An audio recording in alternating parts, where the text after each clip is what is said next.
দিনে দিনে বন্ধু হারাচ্ছেন ইসরায়েলি প্রধানমন্ত্রী বেনিয়ামিন নেতানিয়াহু। তার যুদ্ধকালীন মন্ত্রিসভা থেকে পদত্যাগ করেছেন অন্যতম সদস্য বেনি গ্যান্তিস। সেই সাথে তার দল ন্যাশনাল ইউনিটি পার্টির সমর্থনও তুলে নিয়েছেন ক্ষমতাসীন জোট থেকে। এই সিদ্ধান্তকে স্বাগত জানিয়েছে দেশটির বিরোধী নেতা ইয়ার লাপিদ। নগদে 500 টাকা বা তার বেশি পেমেন্টে পেতে পারেন ঢাকায় জমিসহ 20 কোটি টাকার পুরস্কার।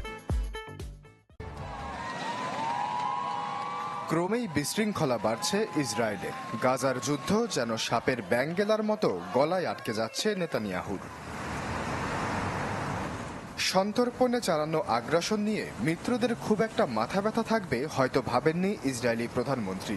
অথচ যুক্তরাষ্ট্র থেকে পশ্চিমা সরকার, ইসরায়েলি জনগণ থেকে মন্ত্রিসভায় দিনে দিনে বাড়ছে বিদ্রোহের সুর, যার ফলশ্রুতিতে পদত্যাগ করলেন 3 সদস্য বিশিষ্ট যুদ্ধকালীন মন্ত্রিসভার অন্যতম সদস্য বেনি গ্যান্টস। নেতানিয়াহুর কারণে সত্যিকারের বিজয় অর্জন করতে পারছি না আমরা।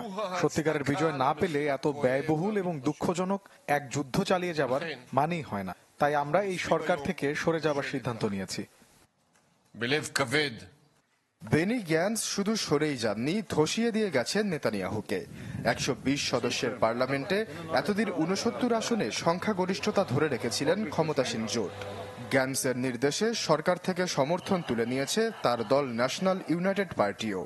এতে মাত্র 64 আসনে কোনো রকম মসনদ টিকিয়ে রাখলেও যে কোনো মুহূর্তে ভেঙে পড়বে জোড়াতালির তাসের ঘর। বেনির পদত্যাগে এখনই সরাসরি হুমকি না আসলেও বিশ্লেষকদের মতে এ সিদ্ধান্তের রয়েছে কিছু গভীর তাৎপর্য। গ্যান্টস ছিলেন ঠান্ডা মাথার মানুষ, নেতানিয়াহুর চেয়ে তুলনামূলক বিবেকবান। এবারের প্রতিটি সিদ্ধান্তে বাড়াবাড়ি দেখা দিতে পারে। নেতানিয়াহুর মতবাদ হচ্ছে আগে গুলি চালাও, এরপর আলোচনা করা যাবে। যুদ্ধ পরিচালনা থেকে জিম্মিদের ছাড়ানো পর্যন্ত সবখানে দেখা দিতে পারে উগ্রপন্থা।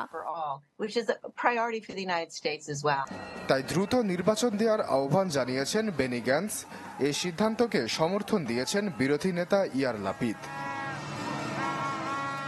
আশ্বাস চৌধুরী, চ্যানেল 24।